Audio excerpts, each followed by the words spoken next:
Texas State says there is a local school district that's now violating Indiana law because it's trying to keep secret some news about the job and the job description and the job ending for a school football coach. That's right. Our senior investigative reporter Bob Siegel explains why the school's attempt to hide the truth is now backfiring.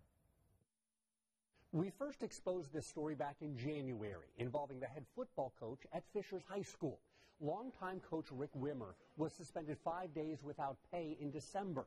Hamilton Southeastern Schools approved the suspension very quietly.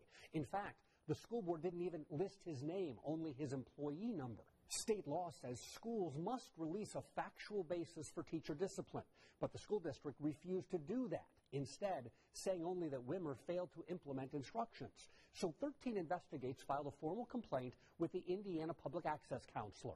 That state official said HSE's response really did not provide enough detail, and he urged the school district to provide a reasonably transparent description of what actually took place. Well, HSE ignored that advice, so Eyewitness News again appealed to the state, and this time Public Access Counselor Luke Britt determined the school district is breaking the law. He wrote, "I consider the noncompliance of my recommendation to be a violation of the spirit and intent of Indiana Code."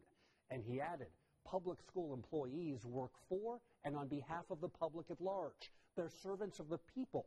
Therefore, it stands to reason the taxpayers who pay their salaries have the right to know, to a certain extent, when a public employee has misbehaved and how." It's pretty clear that those things should be released. Jerry Lenoska sits on the board of the Indiana Coalition for Open Government.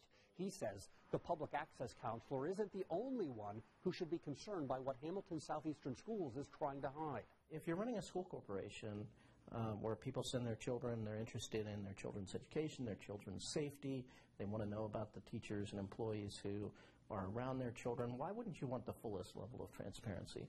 And I think they have a right to know in more detail what the basis for this discipline was.